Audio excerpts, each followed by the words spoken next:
Before you continue, I'd like to invite you to subscribe to the channel.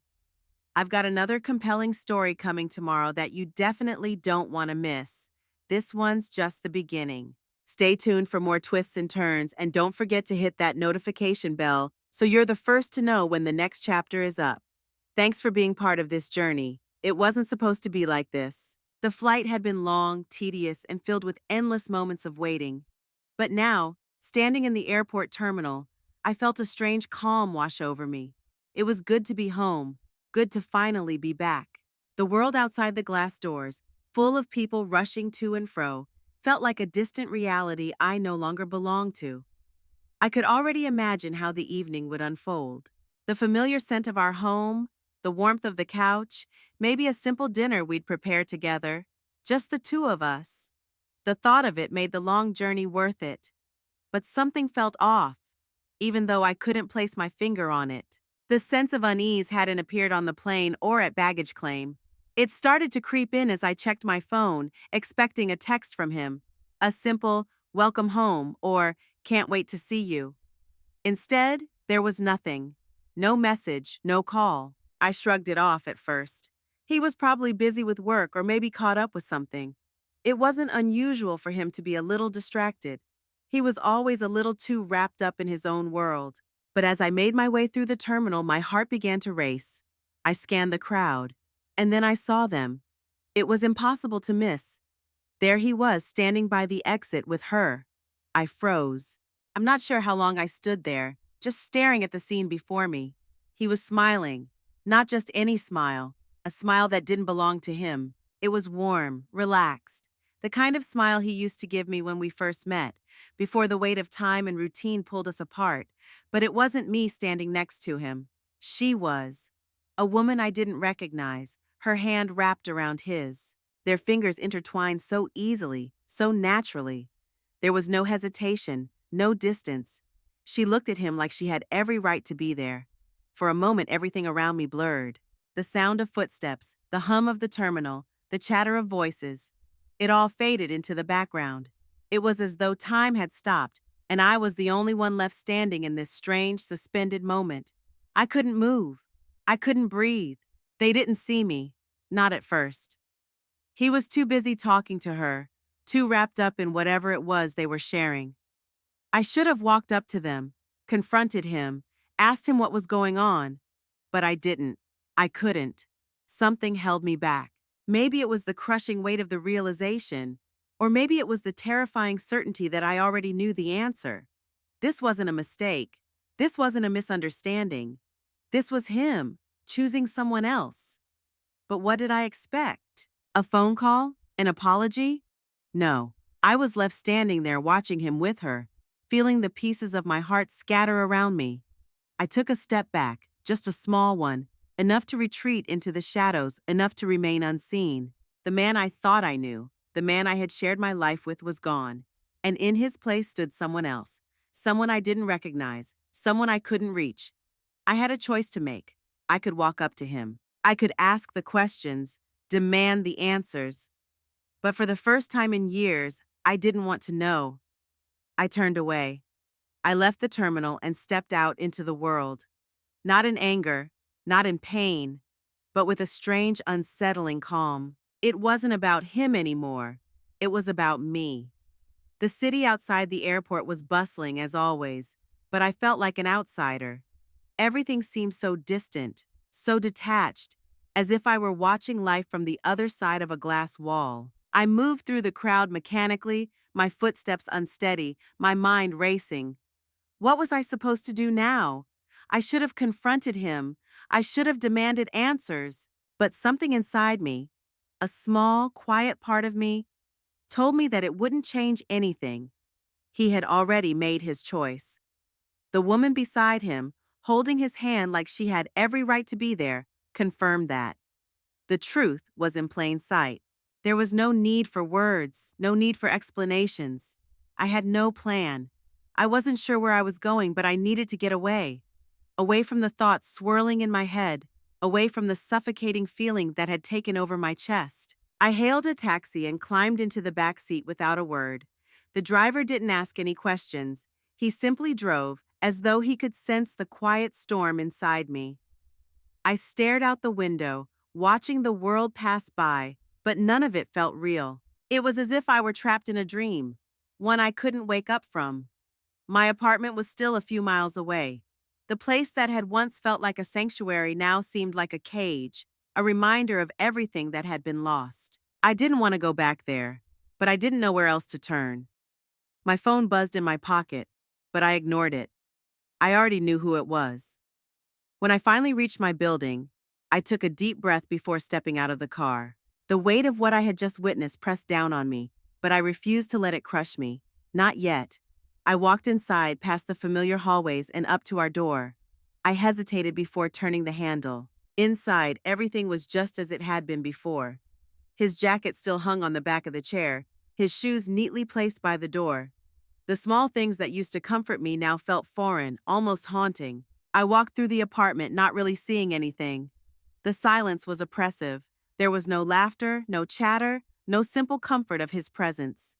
The emptiness filled every corner, every space. I sat down on the couch, staring at the TV, but I wasn't watching. My thoughts kept drifting back to the airport. To him. To her. The image of them together, their hands intertwined, kept replaying in my mind like a movie I couldn't stop watching. He hadn't even tried to contact me. No call, no message, nothing. It was as if I didn't exist anymore. That hurt more than anything else. But I didn't cry. I didn't break down. I couldn't. Instead, I just sat there, numbly, and let the cold reality wash over me. This was it. The end. I reached for my phone, but before I could unlock it, it buzzed again. This time I answered. Hello? My voice sounded strange, even to me. It was steady, but flat. Empty. Hey, it's me. His voice came through the line, warm and familiar. Are you home? I didn't respond right away. My hand tightened around the phone, but I still said nothing. He could feel the silence on the other end, I'm sure of it. The weight of everything left unsaid. I saw you, I finally whispered, barely able to form the words. At the airport. There was a long pause. I could almost hear him scrambling for an explanation, a way out. But there was no excuse, no words that could make this right. I didn't think you'd be back so soon, he stammered. I wanted to call you, but what? I asked, cutting him off. You didn't think I'd be back? Or did you just not want me back? I'm sorry, No, I interrupted again, the bitterness creeping into my voice. Don't say you're sorry. It doesn't matter anymore, it's already done. There was a silence on his end, a long, painful silence. I knew he was searching for the right thing to say, but there was nothing left to say. Not anymore. I need to go, I said, my voice breaking slightly. I didn't want to hear his excuses. I didn't want to hear anything from him right now, not when the truth was staring me in the face. I hung up the phone, tossed it on the couch, and stood up. I couldn't stay here. I couldn't be in this apartment with all these memories. I needed to leave, for good. I'll take a short pause. Let me know in the comments where you're listening from, and if you've ever gone through something similar. I'd love to read your stories. And if you'd like to hear more, don't forget to subscribe. I'm continuing now. The night stretched on, heavy with the silence that filled my apartment, and still, I couldn't bring myself to sleep. The bed that used to be a place of comfort now felt like a reminder of everything that had slipped through my fingers. Every time I closed my eyes, I saw them again. His hand in hers, their laughter echoing in my mind. The way he had looked at her, it was a cold truth that I couldn't deny. I left the apartment early the next morning. The streets outside felt more familiar than my own home, though they had once felt foreign to me. I didn't know where I was going, only that I needed to move, to keep going. For the first time in a long time, I didn't have a plan. I didn't need one. The only thing that mattered was putting one foot in front of the other. I ended up at a small cafe on the corner of a quiet street, a place I had never been before. It was early, and the shop was nearly empty. I ordered a coffee and sat by the window, watching the world outside. The warmth of the cup in my hands grounded me, but it wasn't enough to stop the rush of thoughts that kept swirling in my mind. What now? What was I supposed to do with myself? I thought about the future, about what it would look like without him, without the life I had built around him. I had always believed we were solid, unshakable, that nothing could tear us apart. But now, I realized how fragile everything had been, how easy it was for him to choose someone else. I stared out the window watching people walk by. They were living their lives, unaware of the quiet pain that simmered inside me, unaware that the foundation of my world had just crumbled. It was strange in a way. I had always been so focused on him, on us, that I had forgotten how to focus on me. And that was the first lesson I needed to learn. I had to remember who I was before all of this. I had to rediscover myself. I didn't know how I was going to do it. I didn't know what steps I needed to take to move forward, but I couldn't stay stuck in the past, waiting for something that was never going to happen. As I sat there, something inside me shifted. It wasn't dramatic. There was no sudden burst of clarity, but in that moment, I realized that I had been waiting for someone to come and fix things for me, for him to apologize, for things to go back to the way they were. But that wasn't going to happen. I was the one who had to fix this. I was the one who had to move forward. And so I made a choice. It wasn't easy, it wasn't immediate, but I made it.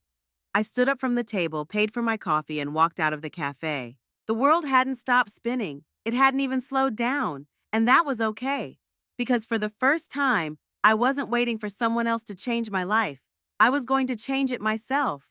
The days following my encounter at the airport felt like a blur, a mix of restless nights and quiet mornings that seemed to stretch on endlessly. I had made the decision to take control of my life, but the reality of it, the work it would take to rebuild, was starting to sink in. I wasn't sure where to start. The apartment still felt like a place I wasn't supposed to be. His presence was everywhere. His books on the shelf, his favorite coffee mug on the counter, the worn-out slippers by the door. It felt like I was walking through a memory, trying to navigate a space that was no longer mine. I spent the first few days avoiding my phone. I didn't want to hear from him. I didn't want to hear the apologies or excuses he'd undoubtedly send. I needed space. I needed time to breathe without the weight of his voice, without the pressure of his presence. But the silence was getting louder. It wasn't just the empty apartment or the unspoken words between us. It was the constant ringing in my ears, the questions that kept bubbling up every time I tried to sleep or sit in peace. Why hadn't he fought for me? Why hadn't he told me before, instead of letting everything fall apart so suddenly? One afternoon, I found myself walking through the city. The streets, once so familiar, now felt new, like a place I was still trying to get to know. I stopped at a small bookstore, one I'd passed countless times but had never gone inside. The bell above the door jingled as I walked in, and the smell of old paper and coffee hit me. The atmosphere was peaceful, calming. I browsed through the aisles, running my fingers over the spines of books I had always meant to read but never did. I thought about my own story, the one I had put on hold for so long. Maybe it was time to start writing again, not just in a literal sense, but in the way I lived my life. I picked up a novel, something I'd always wanted to read, and started flipping through the pages. But it wasn't the book that held my attention. It was the message it carried, that life was always moving, and we were the ones who chose how to move with it. That night, after a quiet dinner for one, I opened my phone. There were messages, a few from him. My heart sank as I read them, each one more desperate than the last. I need to see you. We need to talk, please. I'm sorry for what you saw. It wasn't what it looked like. I never wanted to hurt you. Can we meet? I'm at the place we used to go to.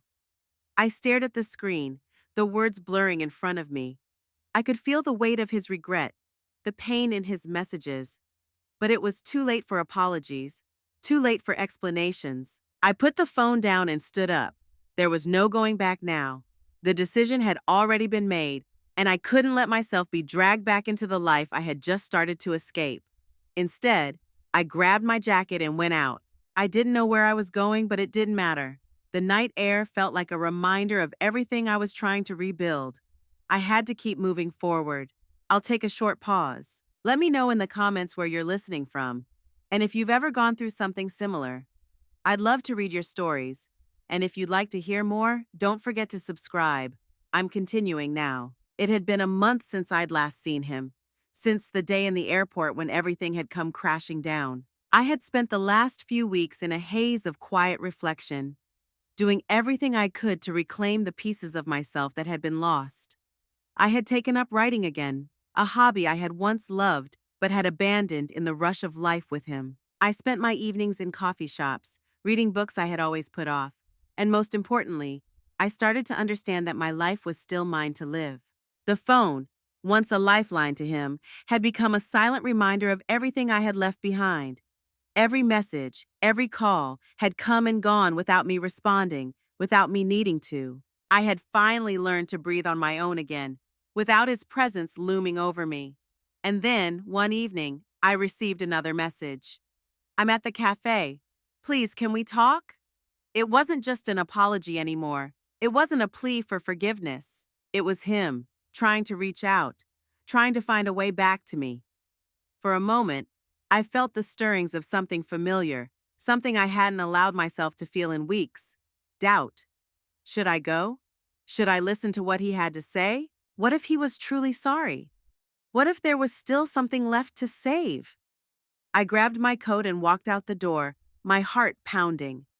I didn't know what I expected to find. I didn't know if I was ready for whatever this conversation would bring, but something inside me told me I needed to face it. I needed to make one last choice, to truly close this chapter, or to leave the door ajar, just in case. The cafe was quiet when I arrived, the warm glow of the lights casting long shadows across the wooden tables. And there he was, sitting at a corner table, his face hidden behind his hands, as though he couldn't bear to look up at me. I stood in the doorway for a moment, watching him. His posture was defeated, slumped. His clothes, once crisp and neat, looked worn, a reflection of what he had become without me. I took a deep breath and walked over to the table, sitting down across from him. He didn't look up immediately, and for a moment, I wasn't sure if he would speak. Finally, he met my eyes. His gaze was filled with something I hadn't seen before, vulnerability. Not the kind of vulnerability that begged for sympathy, but the kind that demanded understanding. I never thought I'd see you again, he whispered, his voice rough. Not like this. I didn't know how to fix it. I don't know how to fix this. I didn't say anything at first. I let the silence stretch, giving myself time to decide what I wanted to say. What could I say that would change anything? What could I say that would bring back the trust, the love, the life we had once shared? I don't need you to fix anything, I said finally, my voice steady. I needed you to see me, to see what I needed. But you didn't. You chose something else. I'm sorry, he said quietly, his eyes pleading. I wasn't thinking. I was selfish. I thought I could have it all, and I lost everything. I nodded, the words falling heavily between us. And now, I'm trying to rebuild. Without you. He didn't speak for a long time, his eyes downcast, his hands trembling slightly. I watched him, and for the first time in weeks, I didn't feel anger. I didn't feel pain. I just felt nothing. A quiet, empty space where everything had once been. I don't think we can go back, I said finally, the words firm but not cruel. I don't think I can trust you again. Not like this. He nodded slowly, the defeat in his eyes so clear it almost hurt to look at. I understand. I know I don't deserve your forgiveness. I took one last look at him, the man I once loved, the man I had shared so much with. But now, he was just a memory, a person I no longer recognized. The door had closed. I had closed it. And for the first time in a long time, I felt free. I stood up, placed a few bills on the table, and turned to leave. I didn't look back. As I stepped out into the night, the cold air filled my lungs, and I felt something shift inside me. It wasn't relief, not exactly, but it was something close. It was the first step towards something new. The past had finally let go of me, and now I was free to move forward.